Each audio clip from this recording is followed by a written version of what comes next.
Hi everybody. നമ്മളെ ദ്രോഹിച്ചവരെ നമ്മളങ്ങ് ഭയങ്കരമായിട്ട് മറക്കാനും പൊറുക്കാനും എല്ലാം എല്ലാവർക്കും ഉപദേശിക്കാൻ പറ്റും. എനിക്കത്ര വലിയ മഹാമനസ്കതയൊന്നുമില്ല. എനിക്കത്ര വലിയ മഹാമനസ്കത ഇല്ല. അപ്പോൾ ഈ ചിലർ പറയുന്നില്ലേ, ഈ ഒരാളെ ഒരു ഈ വലിയ വലിയ ബിസിനസ്സുകാർ എല്ലാം പറയുന്ന കേൾക്കാം, ഈ ഹൈ ലെവലിലുള്ളവർക്ക് എപ്പോൾ എന്ത് ഡയലോഗും പറയാം, ലോ ലെവലിലുള്ള ആൾക്കാരായിരിക്കും എല്ലാറ്റിൻ്റെയും ഇര. അപ്പം ഏതൊരു പുരുഷൻ്റെ വിജയത്തിൻ്റെ പുറകിലൊരു സ്ത്രീ ഉണ്ട്. പക്ഷേ ഒരു സ്ത്രീനെ നശിപ്പിക്കാൻ അതിന് പുറകിലും ഒരു സ്ത്രീയുണ്ട്. അത് എൻ്റെ എക്സ്പീരിയൻസാണ്. ഞാൻ ഏതെങ്കിലും ഒരു പുരുഷൻ്റെ വിജയത്തിനോ പരാജയത്തിനോ ഒന്നും പ്രവർത്തിച്ച ആളുമല്ല, ഇനി പ്രവർത്തിക്കാൻ ഉദ്ദേശിക്കുന്നുമില്ല. പക്ഷേ ഒരു സ്ത്രീൻ്റെ പുറകിൽ ഒരു സ്ത്രീ ദ്രോഹിക്കാനുണ്ടെന്നുള്ളത് നഗ്ന സത്യമാണ്. എൻ്റെ വീട്ടിൽ ഈ പെൺകോന്തനായ തെണ്ടി, വിറ്റ തെണ്ടിക്ക് എപ്പോഴും ഉപദേശം കൊടുക്കുന്നതും ചെവി കടിച്ച് ഊതി കൊടുക്കുന്നതുമെല്ലാം ആ തെണ്ടീൻ്റെ വാമഭാഗമാണ്.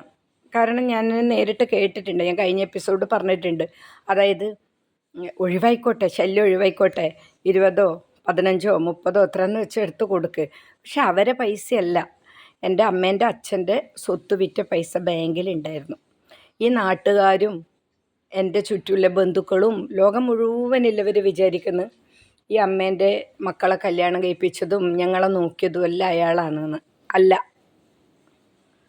എൻ്റെ അമ്മേൻ്റെ അച്ഛൻ്റെ സ്വത്ത് ബാങ്കിൽ ഉണ്ടായിരുന്നു, വിറ്റിട്ട് കുറേ പൈസ. അത് നമ്മളെ കല്യാണത്തിൻ്റെ പേരിൽ ഇയാൾ ഇസ്കി എടുക്കും. വളരെ കുറച്ച് ചിലവാക്കി ബാക്കി ഇയാൾ പോക്കറ്റിലിടും, ഭാര്യ വീട്ടുകാർക്ക് കൊടുക്കും. അതെല്ലാം നശിച്ച് കുളം തോണ്ടി. അപ്പോൾ പല ആളെയും വിചാരം ഇയാൾ കയ്യിൽ നിന്ന് എടുത്തിട്ടാണെന്നാണ്. അയ്യോ, ഇത്രയും ഒരു പുണ്യാളനുണ്ടോ ഇങ്ങനെ ചെയ്യുന്നതെന്നൊക്കെയാണ് പലരും ധരിച്ച് വെച്ചിരിക്കുന്നത്. അല്ല, പിന്നെ ആ അമ്മേൻ്റെ അച്ഛൻ്റെ സ്വത്ത് ഓഹരി വെക്കുമ്പം എൻ്റെ അമ്മക്ക് മാത്രം കൊടുത്തിട്ടില്ല. അതിൻ്റെ അർത്ഥം മറ്റതിൽ കഴിഞ്ഞു. അപ്പം ഈ പുണ്യാളൻ്റെ പുറകിലും ആരുണ്ടായിരുന്നു? ഒരു അതിക്രൂരമായ ഒരു മറ്റേ ഈ ചില സിനിമയിലെല്ലാം കാണുന്നില്ലേ നമ്മൾ, വേശ്യാലയം നടത്തിക്കുന്നതെല്ലാം ക്രൂര കഥാപാത്രങ്ങൾ ഇങ്ങനെ ചെറിയ പെൺകുട്ടികളെ കൊണ്ടുവന്നിട്ട് ഈ ബ്രോക്കർമാർ വഴിയെല്ലാം കൊണ്ടുവന്ന് അവിടെ ആക്കിയിട്ട് അവിടെയുള്ള ലേഡീസിൻ്റെ ഒരു സാഡിസും ക്രൂരതയും ആ നടത്തിപ്പുകാരിയായ സ്ത്രീൻ്റെ കസ്റ്റമേഴ്സിനെ തൃപ്തിപ്പെടുത്താൻ വേണ്ടി ഒരു ഗതിയില്ലാത്ത പ്രായപൂർത്തിയാവാത്ത കുട്ടികളെല്ലാം നമ്മൾ ഉപദ്രവിക്കുന്ന സിനിമ. ഈ സിനിമ എപ്പം ഏതെങ്കിലും ഒരു ഡയറക്ടർ ഏതെങ്കിലും ഒരു അനുഭവത്തിൽ നിന്ന് വന്നത് തന്നെയായിരിക്കും, കഥാകാരൻ്റെയും എല്ലാം. അപ്പം ആ ഒരു സ്ത്രീ അങ്ങനെയുള്ള കഥാപാത്രങ്ങളെ ഓർമ്മിപ്പിക്കുന്ന വിധത്തിലുള്ള ഒരു സ്ത്രീയായിരുന്നു ഈ വിറ്റ തെണ്ടീൻ്റെ ഭാര്യ. കാരണം അതിൽ പിന്നെ ഒരു കോമഡി ഉണ്ട്. ഈ സ്ത്രീ നമ്മൾ ഉടുത്തതിന് കുറ്റം, നടന്നതിന് കുറ്റം, ഡ്രസ്സ് ഇട്ടാൽ കുറ്റം, ഇട്ടിട്ട് ഇല്ലെങ്കിൽ കുറ്റം, നമുക്കെപ്പോഴും ചളിവാരി അറിയൽ മാത്രമായിരിക്കുമല്ലോ നമ്മളെ ലൈഫിൽ. പക്ഷേ ഞാൻ അറിയാനായിരുന്നു മുതൽ ഈ സ്ത്രീനെ എപ്പോഴും കണ്ടിരിക്കുന്നത് കോട്ടൺ സാരി ഉടുക്കും. ഈ ചാത്തൻ വളരെ ചെറുതാണ്, വലിയ ഹൈറ്റൊന്നുമില്ല. ചാത്തൻ തെണ്ടിക്ക് അത്ര വലിയൊരു ഇതില്ല. പക്ഷേ ഈ ചാത്തൻ്റെ വാമഭാഗം കുറച്ച് നീളവും തൊലി വെളുപ്പുണ്ട്. വേറെ ചാത്തത്തിക്ക് വേറെ പ്രത്യേകതയൊന്നും നമുക്ക് കാണാനില്ല, അയാൾക്കുണ്ടാവുമായിരിക്കും.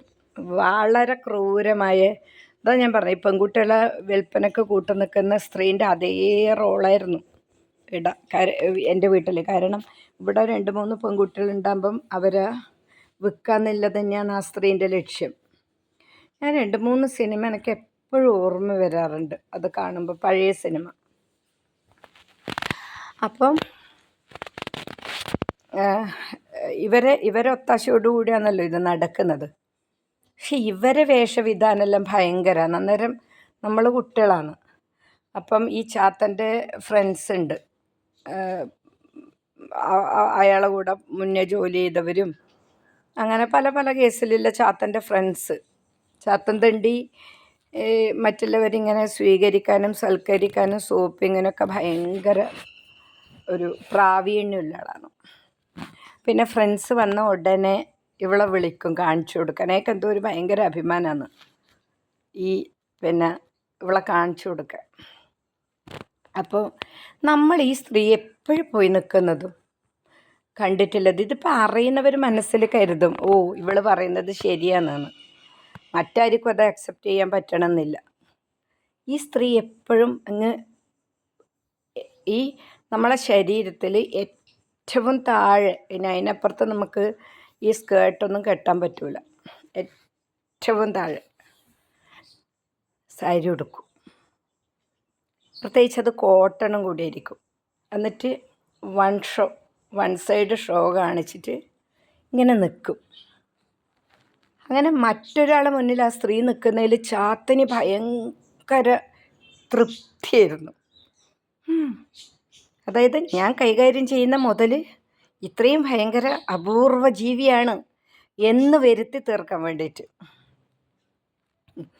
ഞാൻ ഇതിനിടയ്ക്കൊരു ഷോപ്പ് പോയാലും എൻ്റെ ഉള്ളിൽ ഈ സ്ത്രീയൊക്കെ നശിച്ച് കാണാൻ. ഞാൻ ഡയറക്റ്റ് ഈ തെമ്മാടികളോട് മിണ്ടാനോ ഇവരെ വീട്ടിൽ പോകാനോ ഒന്നുമില്ല. നമ്മളിപ്പം പത്രത്തിൽ കേൾക്കുന്ന പോലെ, ടി വി ന്യൂസ് കേൾക്കുന്ന പോലെ എന്തെങ്കിലും വിവരങ്ങൾ ഇടുന്നെങ്കിലും അന്വേഷിക്കാനും പോലും ഞാൻ പോവാറില്ല.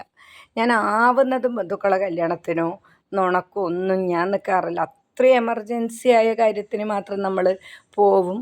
പോകുന്ന കൂട്ടത്തിൽ ഈ ടീമിനൊക്കെ കണ്ടു കഴിഞ്ഞാൽ അറപ്പാണ്. നമ്മൾ അന്നത്തെ ഒരു ദിവസം അങ്ങ് നശിച്ചു പോയി ഈ അറപ്പ് ടീമിനെ കണ്ടാൽ. അതിനി നമ്മളെ ദ്രോഹിച്ചവരാരായിക്കോട്ടെ, സംബന്ധക്കാരായിക്കോട്ടെ, കൂടപ്പറപ്പുകളായിക്കോട്ടെ, ഈ സ്ത്രീ ആയിക്കോട്ടെ, നമ്മൾ ഈ ബന്ധുക്കളൊക്കെ കല്യാണത്തിന് പോയ സത്യത്തിൽ നമ്മളൊരു ദിവസം പോകും. കാരണം ഇവരെ കാണുമ്പോൾ നമുക്ക് അത്രയും അറപ്പാണ്. ഞാനൊരു ദിവസം ഒരു കല്യാണത്തിന് ഈ പറഞ്ഞ ലേഡീനെ കണ്ടിട്ട് ഞാൻ ചോറുണ്ണാണ്ട് വന്നു. പിന്നെ എനിക്ക് ഇഷ്ടമില്ല, അറപ്പ് അതിനെ കാണുമ്പോൾ. പിന്നെ ഇവൾ നമ്മളൊക്കെ കാണുമ്പോൾ കുറച്ച് ഞെളിപിരിയുള്ളൂ, ഇങ്ങനെ ഞെളിയാൻ ഭയങ്കര ഒരു കഴിവാണ് ഇതിന്. നമ്മളെ കാണുമ്പോൾ ഒന്ന് ഞെളിഞ്ഞിട്ട് അതൊരനുഭവം ഉണ്ടായത് ഇതിനിടെ. ഞാനൊരു സൂപ്പർ മാർക്കറ്റിൽ പോയപ്പോൾ ഈ ഷോ അതിലും കൂടുതൽ ഷോ ആയിട്ട് അവിടെയുണ്ട്. പക്ഷേ ഞാൻ അവിടെ നിന്ന് സാധനങ്ങൾ എടുത്തുകൊണ്ടിരിക്കുമ്പോൾ ഇത് പെട്ടെന്നിങ്ങനെ മിന്നി മാഞ്ഞ് കാണാതായി. അതാ ഞാൻ പറഞ്ഞത്, ശരിക്കും പെൺകുട്ടികളെ വിൽക്കുന്ന വേശ്യാണ് ഈ സ്ത്രീ. അപ്പം അവർ പെട്ടെന്ന് എന്നെ കാണുമ്പം ഞാൻ അടിക്കുമോ അതാ ഞാൻ പോലീസിനെ വിളിക്കുമോ എന്നാൽ പേടിച്ചെന്നറിയില്ല, ഇവളങ്ങ് അപ്രത്യക്ഷമായി കഴിഞ്ഞു.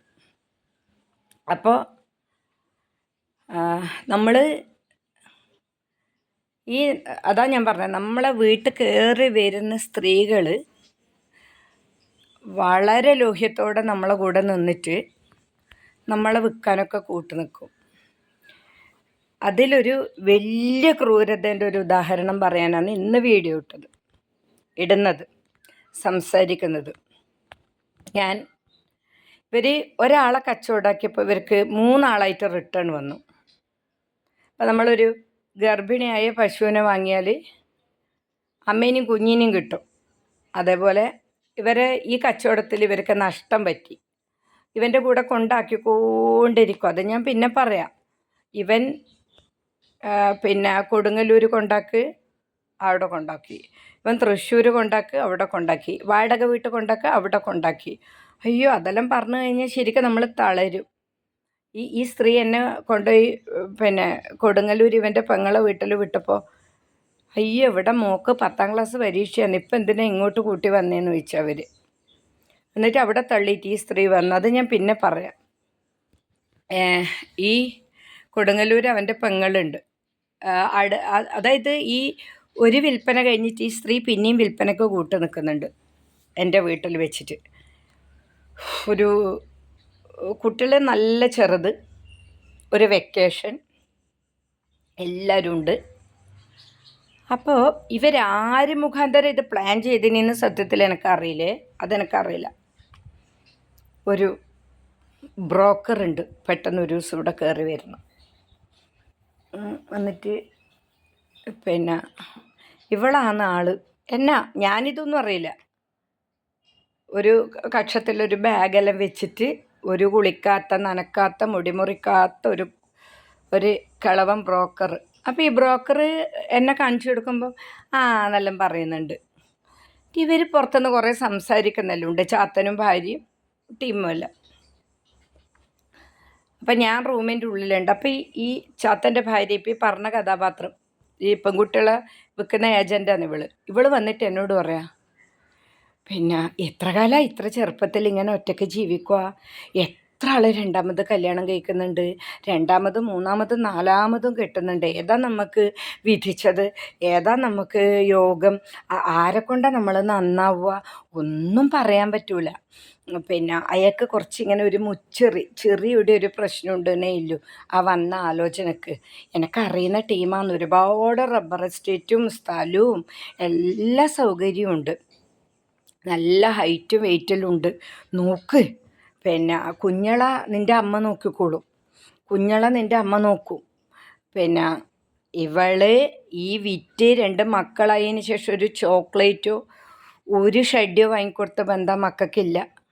ഈ ചെറ്റയെന്ന് പറയുന്നത് നിൻ്റെ അമ്മ നോക്കിക്കോളുമെന്ന്. സത്യം പറഞ്ഞാൽ ആ സമയത്തൊന്നും അറിയില്ല.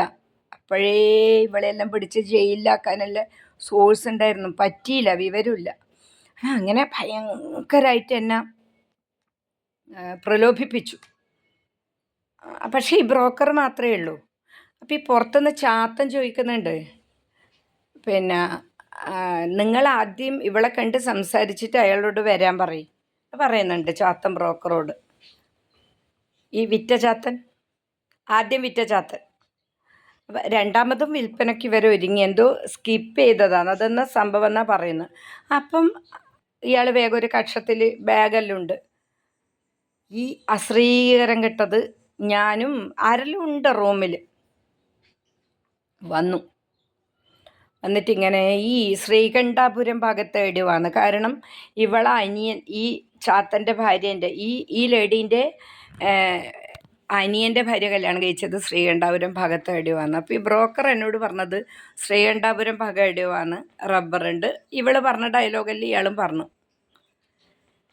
അത് കഴിഞ്ഞിട്ട് ഞാൻ പറ്റൂല എന്ന് പറഞ്ഞു, ഇയാൾ പോയി. അത് കഴിഞ്ഞിട്ട് ആ വെക്കേഷനൊക്കെ കഴിഞ്ഞു. ഇവർ തമ്മിൽ എന്നാൽ തീരുമാനിച്ചിനൊന്നും എനിക്കറിയില്ല. പിന്നീട് ഈ ബ്രോക്കറോ ഇവൾ പറഞ്ഞ ആളോ വന്നില്ല. ആ വരാത്തതിൻ്റെ കാരണമൊന്നും എനിക്കറിയില്ല. അയാളെ കൂട്ടി വരാമെന്ന് പറഞ്ഞിട്ട് പോയത്. പക്ഷേ ഒരു വലിയ ട്വിസ്റ്റ് ഉണ്ടായി അതിൽ. ട്വിസ്റ്റ് എന്ന് പറഞ്ഞാൽ, ഞാൻ കുറേ കഴിഞ്ഞ് ഇതേപോലെ വെക്കേഷനെല്ലാം കഴിഞ്ഞ് ഈ തെണ്ടികളൊക്കെ ഇവിടുന്ന് പോയി. ഒരു ദിവസം ഞാൻ മാത്രം എൻ്റെ വീട്ടിൽ, അമ്മയുണ്ട്, അത് ഇങ്ങനെ കഥകളെല്ലാം തുറന്നിട്ടിട്ട് തന്നെയുള്ളത്. പെട്ടെന്ന് ഈ അന്ന് വെക്കേഷന് വന്ന ആ ബ്രോക്കർ മാത്രം എൻ്റെ വീട്ടിൽ വന്നു.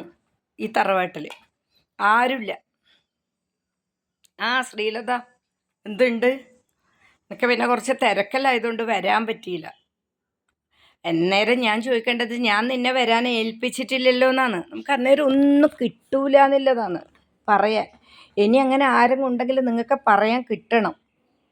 അങ്ങനെ അതുകൊണ്ടാണ് ഞാൻ ഇത് പിന്നെയും പറയുന്നത്. നിങ്ങൾക്ക് എന്തെങ്കിലും പറ്റാത്ത കേസാണെങ്കിൽ നിങ്ങൾക്ക് അപ്പം നോ പറയാനും, എന്തിനു വന്നു എന്ന് ചോദിക്കാനും, പുറത്ത് എന്ന് പറയാനും എല്ലാം നമുക്ക് പറ്റണം. കാരണം നമുക്കും വിവരമില്ല, നമ്മളെ ഉപദ്രവിക്കുന്നവർക്ക് ഇപ്പം ഉപദ്രവിക്കുന്നവർ കരുതി കൂട്ടിയിട്ടാണ്. പിന്നെ നമ്മൾ ആരെ കൂടെ ജീവിക്കുന്നത്, അവർക്ക് വിവരമില്ലാത്തത് കൊണ്ടാണോ, അവർ വിവരമില്ലാത്ത പോലെ നടിക്കുന്നതാണോ, അല്ല അവർക്ക് പേടി കൊണ്ടാണോ, അല്ല അവർക്ക്, ഞാൻ പലപ്പോഴും ചോദിച്ച സമയത്ത് എല്ലാവർക്കും കൂടിയില്ല തറവാട്ടിലൊക്കെ താമസിക്കുമ്പോൾ നമുക്ക് മറ്റുള്ളവർ പറയുന്ന പോലെ കേൾക്കേണ്ടി വരും എന്നാണ് എനിക്ക് പലപ്പോഴും ഈ വീട്ടിൽ നിന്ന് കിട്ടിയ ഉത്തരം. അപ്പം അതുകൊണ്ടാണോ? പക്ഷെ അങ്ങനെ എന്ത് സംഭവിച്ചാലും നമുക്കത് പൊട്ടിച്ച് പുറത്തേക്ക് പോകാൻ പറ്റണം ഇപ്പോൾ ഉള്ള ലേഡീസിന്. ഇങ്ങനെ ആരെങ്കിലും ഏതെങ്കിലും കുടുക്ക് പെട്ട് കഴിയുന്നുണ്ടെങ്കിൽ ഇതേപോലെ സെക്സ് റാക്കറ്റിൻ്റെ എല്ലാം കയ്യിൽ പെട്ടിട്ട് പേര് വീട് എന്നായിരിക്കും, പിന്നെ സ്വന്തം അമ്മേൻ്റെ ഏട്ടനോ അനിയനോ അമ്മാവനോ എല്ലാം ആയിരിക്കും, അല്ലെങ്കിൽ ഏട്ടൻ്റെ ഭാര്യ ആയിരിക്കും, അനിയൻ്റെ ഭാര്യ ആയിരിക്കും. അതായത് നമ്മളെ വീട്ടിൽ കല്യാണം കഴിഞ്ഞ് വന്ന ലേഡീസ് ആയിരിക്കും. ഇവരെല്ലാം ചിലപ്പോൾ ഒരു സെക്സ് റാക്കറ്റ് തന്നെയാണ് ഇൻഡയറക്റ്റ് ആയിട്ട് ഇവർ ചെയ്യുന്നത്. കാരണം പ്രായപൂർത്തിയാവുന്നതിന് മുന്നേ കല്യാണം കഴിപ്പിക്കുക, അതേ സ്ത്രീനെ പിന്നെയും വേറെയൊക്കെ വെക്കാൻ നോക്കുക, അതേ സ്ത്രീനെ തന്നെ പിന്നെയും വേറെയൊക്കെ വെക്കാൻ നോക്കുക. ഇവർ പൈസ എല്ലാവർക്കും കൂടി ഇല്ല സ്വത്ത് ബാങ്കിൽ നിന്ന് ഇല്ലത് ഒപ്പിട്ടിട്ട് വാങ്ങിയിട്ട് എടുത്തു കൊടുക്കുക. അങ്ങനെ പല പല പല, ശരിക്കും ഇതൊരു റാക്കറ്റിൻ്റെ ഭാഗം തന്നെയാണ്. റാക്കറ്റ് നമുക്ക് തിരിച്ചറിയാൻ പറ്റണം, ഇപ്പോൾ ഉള്ള സ്ത്രീകൾക്ക് പറ്റണം. വീട്ടിലും ഉണ്ട് സെക്സ് റാക്കറ്റ്. അപ്പം അത് പണ്ടേ ഉണ്ട്, അത് വേറെ വിധത്തിലാന്നേ ഉള്ളൂ, ഇപ്പോഴും ഉണ്ടാവും. ഈ സ്ത്രീധനം കൊടുത്തിട്ട് നമ്മൾ ഒരിക്കലും ആ പെണ്ണ് വീട്ടിലേക്ക് പോകാൻ പറ്റാത്ത സിറ്റുവേഷൻ വരുമ്പോൾ അന്ന് ആത്മഹത്യ ചെയ്യുന്നു. എന്തെങ്കിലും ഒരു തുരുമ്പിങ്ങനെ നമുക്ക് പിടിക്കാനുണ്ടെങ്കിൽ ഒരിക്കലും ഒരാൾ ആത്മഹത്യ ചെയ്യൂല. അപ്പം കല്യാണം കഴിച്ചു കൊടുത്തു കഴിഞ്ഞാൽ പിന്നെ വീട്ടിലുള്ളവർ തീരെ അവോയ്ഡ് ചെയ്യുന്നു. ഇതേപോലെ വന്ന ലേഡീസിൻ്റെ ഇടയിൽ നമുക്ക് നിൽക്കാൻ പറ്റൂല എന്നും അച്ഛനും അമ്മയും അവർക്കാണ് കൂടുതൽ പ്രിഫറൻസ് കൊടുക്കുന്നതെന്നൊക്കെ അറിഞ്ഞിട്ടാണ് 150 പവനും കാറും എല്ലാം ഉള്ള സ്ത്രീയെല്ലാം ആത്മഹത്യ ചെയ്യുന്നത്, പെൺകുട്ടികൾ. കാരണം സ്പേസ് ഇല്ല, നമുക്കവിടെ ഒരു ചാൻസും ഇല്ല. ഇതിലും കൂടുതൽ നമ്മൾ നാണം കെട്ടിട്ടും നരകിച്ചിട്ടും ജീവിക്കേണ്ടി വരുന്നില്ല. അറിവ് തന്നെയാണ്, തിരിച്ചറിവ് തന്നെയാണ് ഈ ആത്മഹത്യയിലേക്ക് പോകുന്നത്, അല്ലാണ്ട് വിവരമില്ലാഞ്ഞിട്ടല്ല. സ്വന്തം അച്ഛനും അമ്മ തന്നെയാണ് അതിൻ്റെ ആൾക്കാർ. അപ്പോൾ പിന്നെ സമൂഹം, ചുറ്റുപാട്, ബന്ധുക്കൾ. അപ്പം ഇപ്പം പറഞ്ഞു വന്നത്, ആരുമില്ലാത്തൊരു സമയത്ത് പിന്നെ ഈ അമ്മയുണ്ട് സാധാരണ പോലെ, എൻ്റെ വീട് തറവാട്. ഈ വന്ന റാക്കറ്റ് കണ്ണി പോയിട്ടുള്ള ഇവളിടയ്ക്കിടയ്ക്ക് പോവും രണ്ടാളും. ഇയാളെ വേഗം വന്നു, വീട്ടിൽ വന്നു. ഞാൻ പറഞ്ഞില്ലേ എനിക്ക് വരാൻ പറ്റിയില്ല, അങ്ങനെയൊക്കെ ഇയാൾ പറയുമ്പോൾ ഞാൻ ആ അമ്മ ചോദിച്ചു ചായ ആക്കണമെന്ന്, വേഗം ചായ ആക്കാൻ പോയി. അപ്പോൾ ഇയാൾ വേഗം എൻ്റെ അടുത്ത് വന്ന് നിന്നിട്ട്, ഞാൻ കരുതി കൂട്ടി അയാളെ കൊണ്ടുവരാണ്ടിരുന്നതാണ്, ഞാൻ കെട്ടട്ടെ, അവന് വേറെ ആക്കി കൊടുക്കാം, ഞാൻ നിന്നെ കണ്ടതിന് ശേഷം ഉറങ്ങിയിട്ടേ ഇല്ല, മറ്റവർ ഇവിടുന്ന് പോകാൻ വേണ്ടി ഞാൻ വെയിറ്റ് ചെയ്തതാണ്, അവർ സ്കൂൾ തുറക്കാനാകുമ്പം മക്കളാവശ്യത്തിന് പോകുമെന്ന് പറഞ്ഞു, അവരുടെ സ്ഥിരതാമസമല്ലെന്ന് എന്നോട് പറഞ്ഞു. അപ്പോൾ അവർ പോകാൻ വേണ്ടി ഞാൻ വെയിറ്റ് ചെയ്തതാണ്, അവർ ഇന്ന് ഡേറ്റിന് പോകുമെന്നൊക്കെ എന്നോട് ഇങ്ങനെ പറഞ്ഞിട്ടുണ്ടായിരുന്നു. അതുകൊണ്ട് ഞാൻ കെട്ടട്ടെ, എനിക്ക് ഭാര്യയും മക്കളെല്ലാം ഉണ്ട്, പക്ഷെ അവരറിയണ്ട ഞാനിവിടെ വന്ന് പോവാം, ഇപ്പോഴും അയാളെ വിചാരിക്കുമ്പം അറപ്പ്, ഒരു ചാളി പിടിച്ച മുണ്ടും കാലിൻ്റെ നഖവും കൈൻ്റെ നഖമൊന്നും വെട്ടാണ്ട് ചാളി പിടിച്ച് മൂടി ഒരു കല്ല്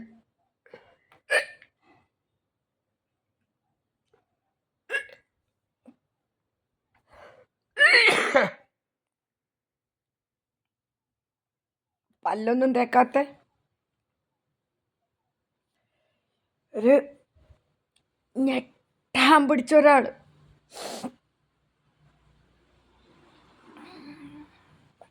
അറപ്പ് തോന്നുന്നേ. അയാൾ അന്ന് വന്നപ്പോൾ കുറച്ച് ദൂരത്തു നിന്നാണ് സംസാരിച്ചത്, ഇയാളെൻ്റെ അടുത്ത് വന്ന് സംസാരിച്ചപ്പോൾ എനിക്ക് സഹിക്കാൻ പറ്റാത്ത അറപ്പ് തോന്നിപ്പോയി. എത്രയോ വർഷം മുന്നേ നടന്നതാണ്, പോകുന്നില്ല, മറക്കാൻ പറ്റുന്നില്ല. അവസാനം ഇയാൾ എന്നോട് ഇങ്ങനെ പറഞ്ഞപ്പോൾ എനിക്കെന്തോ ഒരു അതിശയോ, എന്തോ ഒരു നമുക്കിങ്ങനെ ഒരു ശ്വാസവും ശബ്ദവും ഒന്നും കിട്ടാത്തൊരവസ്ഥ വരൂല്ലേ, മനുഷ്യനല്ലേ, ചെറുതല്ലേ, എന്തോ ഒരവസ്ഥയായിപ്പോയി. അപ്പം ഈ അമ്മേൻ്റെ സൗണ്ടെല്ലാം കേൾക്കുന്നുണ്ടല്ലോ. അപ്പം ഇയാൾ വേഗം അവിടെ പോയി ഇരുന്നു. എന്നിട്ടൊരു മറ്റേ ശൃംഗാര ലോലുപനായിട്ട് ഇങ്ങനെ എന്നോട് ഇങ്ങനെ ചിരിച്ചു ഈ ചേറ്റ ഡാഷ് മോൻ. മറ്റേ ഡാഷ് മോനും ഡാഷ് മോളും പറഞ്ഞതാണ്. അപ്പോൾ അവർ പോവാൻ വെയിറ്റ് ചെയ്തത് ഇയാൾ എൻ്റെ അടുത്ത് വരാൻ വേണ്ടി. ശരിക്കും ഇവർ നടത്തിയത് കൂട്ടിക്കൊടുപ്പനല്ലേ? ഇവർ ശരിക്കും ചെയ്യുന്നത് സെക്സ് റാക്കറ്റ് തന്നെയല്ലേ ഈ ചാത്തനും ഭാര്യയും ചെയ്യുന്നത്? ഈ ചെറ്റ തെണ്ടിയും ഭാര്യയും ചെയ്തത്. തെണ്ടീൻ്റെ ഭാര്യ ഇപ്പോഴും ജീവിച്ചിരിപ്പുണ്ട്. എന്നിട്ട് അമ്മ വേഗം ചായ കൊണ്ട് കൊടുത്തു. ഞാനെന്നിട്ട് അയാളത് കുടിച്ചു. പിന്നെ അമ്മ അവിടെ നിൽക്കുന്നുണ്ടല്ലോ. അപ്പം ഞാൻ പിന്നെ വരാം. ഇവൻ പറയാ പിന്നെ വരാമെന്ന്. ഇയാൾ പോയി.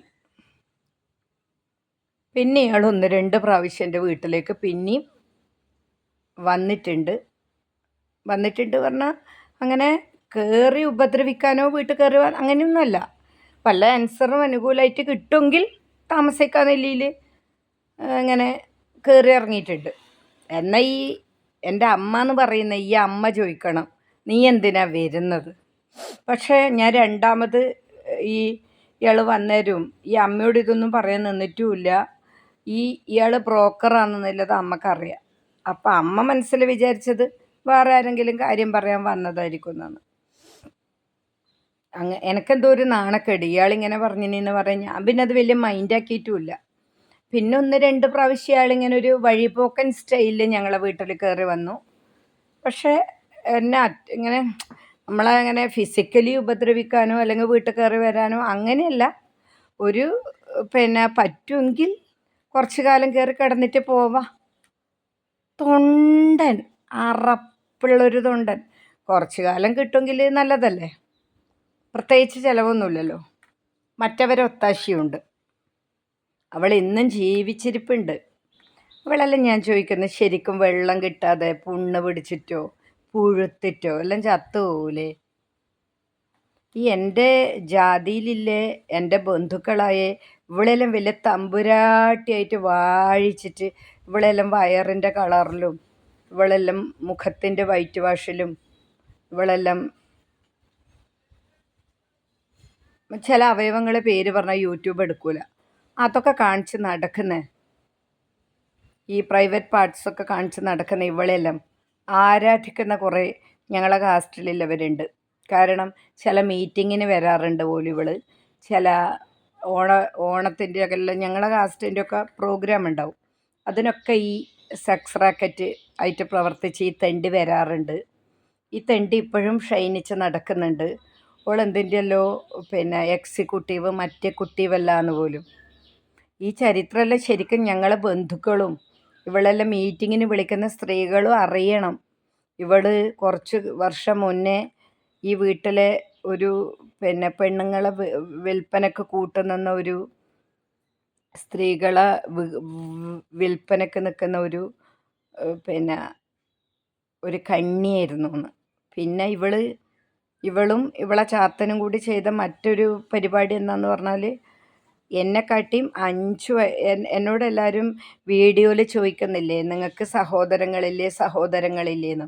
എന്നെക്കാട്ടിയും 4-5 വയസ്സിന് കൂടുതലുള്ള ആളെയും വെച്ചിട്ടാണ് എന്നെ 15ാമത്തെ വയസ്സിൽ ഇവന് വിറ്റത്. 20-21 വയസ്സുള്ള ആളെ വിൽക്കുന്നതിന് പകരം ഇവരെ കണ്ണിലൊരു വിൽപ്പനയാണ്, കല്യാണമല്ല. ഇവർ പെണ്ണുങ്ങൾ വീട്ടിൽ നിന്ന് പോയി കഴിഞ്ഞാൽ ഈ വീട്ടിൽ ആളില്ല, ശല്യം തീർന്നു, ചിലവ് കുറഞ്ഞു, അതൊക്കെയാണ് ഇവരെ കല്യാണം എന്നല്ല ഇവർ കണ്ടത്. അപ്പം ഈ മൂത്ത ആളെ 4-5 വയസ്സിന് മൂത്ത ആളെ കല്യാണം കഴിപ്പിക്കാതെ ആ ആൾ ഈ വീട്ടിൽ നിൽക്കുകയാണ് എന്നെ കല്യാണം കഴിപ്പിച്ചത്. എനിക്ക് 2 മക്കളും ആയതിന് ശേഷമാണ് മറ്റേ ആളെ കല്യാണം കഴിയുന്നത്. അതൊരു വേറൊരു സാഹചര്യമാണ്. അത് ഞാൻ പിന്നീട് വീഡിയോയിൽ പറയും. പിന്നെ എന്നെ ഇവർ കല്യാണം കഴിപ്പിക്കാൻ കാരണം പറഞ്ഞത് എനിക്ക് ഇവരുപയോഗിച്ച ഭാഷ എൻ്റെ വീട്ടിൻ്റെ അടുത്തുള്ളൊരു നാറി നാറി ചെറ്റത്തെണ്ടി ഭാര്യയും ഒരു കുട്ടിയില്ലൊരുത്തൻ 7ാം ക്ലാസ് മുതലേ എന്നെ ശല്യം ചെയ്യുമായിരുന്നു. അപ്പോൾ എൻ്റെ വീട്ടുകാർ പറയുന്നത് എനക്കങ്ങനെ ഇല്ലെങ്കിലും ഇവക്കെന്തോ കല്യാണം കഴിക്കാനുള്ള ആവശ്യമുണ്ട്. അതുകൊണ്ടാണ് കല്യാണം കഴിഞ്ഞ് മകള് ഒരു കുട്ടിയില്ല എൻ്റെ പിറകെ ഞാനിങ്ങനെ നടക്കുന്നത്. ഞാൻ നടന്നിട്ടില്ല, അവൻ വെള്ളമടിച്ചിട്ട് എൻ്റെ പിറകെ നടന്നത്. പക്ഷെ എനിക്കിങ്ങനെ കല്യാണം കഴിക്കാനുള്ളൊരു തോന്നൽ 15 വയസ്സിൽ വല്ലാണ്ടങ്ങ് തോന്നിപ്പോയി. 10ാം ക്ലാസ് പഠിക്കുമ്പോൾ ഒരു വല്ലാത്ത തോന്നൽ എനിക്ക് കല്യാണം കഴിക്കാൻ. അതുകൊണ്ടാണ് പോലും ഇവർ മൂത്തേനെ വെച്ചിട്ട് ഇളയനെ വിറ്റത്. ആ കഥയെല്ലാം നിങ്ങളോട് ഒരുപാട് പറയാനുണ്ട്. നിങ്ങൾ സത്യത്തിൽ എൻ്റെ വീഡിയോ കാണുന്നവർക്ക് ഒരു എത്തും പിടിയും കിട്ടാത്ത അത്രയും ഞാൻ പറ്റുന്നത്ര ക്ലാരിറ്റി തരുന്നുണ്ട് സംസാരിക്കുന്നതിൽ. പിന്നെ അങ്ങനെ ഒരു അടുത്തില്ല തെണ്ടീൻ്റെ ഈ പിന്നെ ഒരു ആസക്തിക്ക് ഇരയായ ആളാണ് ഞാൻ. ഏത് വഴിയേ ട്യൂട്ടോറിയൽ 7ാം ക്ലാസ്സിൽ നിന്ന് വെക്കേഷനിൽ പോകുമ്പോഴാണ് ഇവൻ എൻ്റെ പുറകെ വരുന്നത്. അപ്പോൾ 7ാം ക്ലാസ്സിൽ നിന്ന് 8, 9, 10 എനിക്ക് കല്യാണം കഴിക്കാൻ മുട്ടിയത് എന്നാണ് എൻ്റെ വീട്ടുകാരെ പിന്നെ കണ്ടെത്തലും സർട്ടിഫൈ ചെയ്യലും. എനിക്ക് 7 കല്യാണം കഴിക്കാൻ മുട്ടി. അതുകൊണ്ടാണ് 5 വയസ്സിന് 4 വയസ്സിനോ അധികമുള്ള ആളെ വെച്ചിട്ട് എന്നെ വിറ്റത്. അത് ഞാൻ അടുത്ത എപ്പിസോഡിൽ പറയാം. മുഴുവൻ കേട്ട് കഴിഞ്ഞാൽ ചില ആൾ കമൻ്റ് ഇടും, നിങ്ങളെ വീഡിയോ കേട്ടിട്ട് ശ്വാസം കിട്ടുന്നില്ല എന്ന്. അതാണ് അവസ്ഥ. എനിക്ക് ഉറക്കമില്ല, നല്ല മൈഗ്രെയിൻ ഉണ്ട്. ഞാൻ ഇന്നലെ 1 മണി മുതൽ രാവിലെ ഒരു 4 മണി വരെ ഇങ്ങനെ കിടന്നു. ഞാനിപ്പോൾ 11 മണിക്ക് ഉറങ്ങിണീച്ച് ഒന്ന് കാപ്പി കുടിച്ച് എനിക്കൊരു ആട്ടിൻകുട്ടിയുണ്ട്, അതിന് ഫുഡ്, അത് ഗർഭിണിയാണ്, അത് കരയുന്നു. അതുകൊണ്ടാണ് ഞാൻ എഴുന്നേറ്റത്. ഞാൻ അത്രയും തളർന്നിട്ടില്ല, മാനസികമായിട്ടും ശാരീരികമായിട്ടൊക്കെ. ഈ കഥകൾ പറയുമ്പോൾ ഇടയ്ക്ക് വല്ലാണ്ട് രാത്രിയൊക്കെ അതെന്നെ ഹേർട്ട് ചെയ്യുന്നു, റിപ്പീറ്റ് വരുന്നു. അതുകൊണ്ട് കുടുംബത്തിൽ തന്നെ ഇല്ല സെക്സ് റാക്കറ്റിന് നിങ്ങൾ വളരെ കരുതിയിരിക്കണം. അങ്ങനെയുള്ള കല്യാണം കഴിച്ച് വരുന്ന സ്ത്രീകൾ ഭർത്താവിന് വേണ്ടിയിട്ടെല്ലാം അല്ലെങ്കിൽ ഏതെങ്കിലും ബ്രോക്കർമാർക്ക് വേണ്ടിയിട്ടെല്ലാം സെക്സ് റാക്കറ്റായിട്ട് പ്രവർത്തിക്കുന്ന സ്ത്രീകളുണ്ട്. അപ്പം വളരെ ശ്രദ്ധിക്കണം. ഞാൻ 2ാമത് അതിൽ നിന്ന് രക്ഷപ്പെട്ടു പോയതാണ്. ബാക്കി അടുത്ത എപ്പിസോഡിൽ പറയാം. ഈ എൻ്റെ ഇങ്ങനെയുള്ള വീഡിയോസ് കാണുന്നവർ ദയവ് ചെയ്തിട്ട് വളരെ ശ്രദ്ധിക്കണം.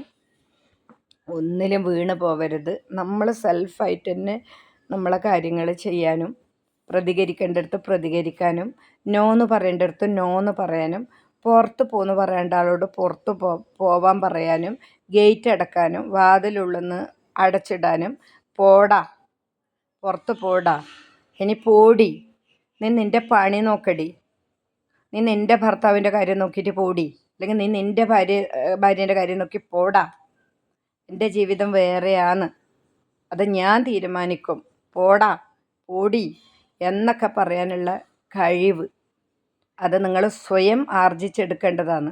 കല്യാണം കഴിച്ചാലായിക്കോട്ടെ, മക്കളുണ്ടെങ്കിൽ ആയിക്കോട്ടെ, സെക്കൻഡ് മാരേജ് ആണെങ്കിൽ ആയിക്കോട്ടെ, 3ാമത്തെ കല്യാണം എന്നെങ്കിൽ ആയിക്കോട്ടെ, അതെല്ലാം നമ്മളിഷ്ടത്തിന് ചെയ്താൽ മതി. അത് വിജയിക്കോ പരാജയപ്പെടോ നമ്മളല്ലേ ദുഃഖിക്കുന്നു. നമ്മളാരും ട്രാപ്പിൽ പെട്ടു എന്ന് വിചാരിക്കേണ്ട. പിന്നെ ഒരു പ്രാവശ്യം നമ്മൾ ഇവർ പെടുത്തി കഴിഞ്ഞാൽ നമ്മൾ പിന്നെ പെട്ടുകൊണ്ടിരിക്കും.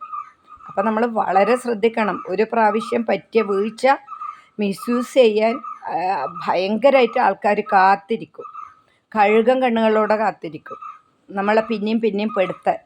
കാരണം മറ്റുള്ളവരെ കണ്ണിൽ നമ്മളൊന്ന് കഴിഞ്ഞവരാണ്, മക്കളില്ലതാണ്. പക്ഷെ നമുക്ക് അതൊന്നും ഫീൽ ചെയ്തിട്ടൊന്നും ഉണ്ടാവില്ല. അതായത് നമുക്ക് ജീവിതം കിട്ടിയിട്ടുണ്ടെങ്കിൽ മാത്രമേ നമുക്കത് ഫീൽ ചെയ്യൂ. ഇല്ലെങ്കിൽ നമുക്ക് ആ ജീവിതം വേണമെന്ന് നമ്മൾ സ്വയം ആഗ്രഹിച്ചു പോകും. അപ്പം നമ്മൾ അറിഞ്ഞോ അറിയാതെയോ പിന്നെയും ഒരു കുടുക്കിൽ പെടരുത്. വീട്ടിൽ തന്നെ ഇല്ല സെക്സ് റാക്കറ്റിന് എല്ലാവരും ശ്രദ്ധിക്കണം. സ്വയം നോന്ന് പറഞ്ഞ് പോടാ പൊടി പൊടി പൊടി തന്നെ പറയണം. അല്ലെങ്കിൽ പോടാ പോടാ പോടാ പുറത്ത് പോടാ എന്ന് പറഞ്ഞ് സ്വയം പിടിച്ചു നിൽക്കാനുള്ളൊരു ഭയങ്കര ഒരു തൻ്റെടും കഴിവും എല്ലാം വേണം. ഇല്ലെങ്കിൽ അച്ഛൻ്റെ അച്ഛനാവാൻ പ്രായമുള്ളവരെല്ലാം വീട്ടിൽ കയറി വന്ന് പിടിക്കും. അതിന് ഈ കല്യാണം കഴിച്ച് വന്ന സ്ത്രീകൾ രഹസ്യധാരണ പുറത്തുനിന്നാക്കിയിട്ടുണ്ടാവും, നമ്മളറിയില്ല.